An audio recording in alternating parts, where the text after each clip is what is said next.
இன்னைக்கு தம்பிக்கு வந்து லஞ்ச் கொடுக்கலாங்கும் போது இது வந்து ப்ரமோஷன் வீடியோலாம் இல்லைங்க. அன்பு மகள்ல இருந்து நான் வந்து கீ வாங்கியிருந்தேன். அந்த அரோமா செம்ம ஸ்மெல்லு அவ்வளோ சூப்பராக இருக்குது. என் குழந்தைக்கு வந்து நான் இப்போ இதான் கொடுத்துட்ருக்கேன். நான் நிறைய இடத்துல கீ வாங்கியிருக்கேன். ஆனால் இது பார்த்தீங்கன்னா நல்ல ஒரிஜினல் பசுமாட்டு நெய் வந்து எப்படி இருக்கும், அது வந்து எங்கள் பாட்டிலாம் காய்ச்சி தருவாங்க. அப்போ எப்படி இருக்கும்னா அதே மாதிரி இருக்குது.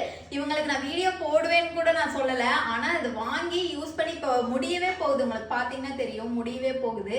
அன்பு மகளில் நான் இந்த கீ வாங்கினேன். ரொம்ப ரொம்ப சூப்பராக இருக்குது. நான் இந்த வீடியோ மூலியமாக சொல்லிக்கிறேன். அக்கா இந்த கீ வந்து எனக்கு ரொம்ப ரொம்ப நல்லா இருக்கு. ஐயோ நம்ம வாங்குறோமே, ஃபர்ஸ்ட் டைம் வாங்குறோமே, குழந்தைக்காக வாங்குறோம், நல்லா இருக்குமோ நல்லா இருக்காதோ அப்படிலாம் நான் யோசிச்சேன்.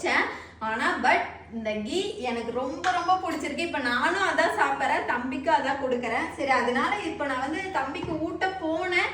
டக்குன்னு இதை பார்த்தோன்னே நான் நிறைய நாள் யோசிச்சேன், இதை சொல்லணும்னு சொல்லிட்டு. அதனாலதான் நான் இன்னைக்கு வீடியோவா அப்டேட் பண்றேன். அன்பு மகள் தான் பேஜ், அவங்க பேஜ் நேமே பார்த்தீங்கன்னா அன்பு மகள் தான். ஸோ அவங்க கிட்ட ஆர்கானிக் ப்ராடக்ட் நிறைய கிடைக்குது. இந்த கீ ரொம்ப ரொம்ப சூப்பரா இருக்கு. நான் இதான் வந்து அவங்க கிட்ட வாங்கி யூஸ் பண்ணியிருக்கேன். ரொம்ப சூப்பரா இருக்கு. அவங்களோட பேஜ் டீட்டெயில்ஸ் நான் கீழே கொடுக்குறேன். உங்க குழந்தைக்கும் கீ வேணும்னா கண்டிப்பா அவங்க கிட்ட ட்ரை பண்ணி பாருங்க.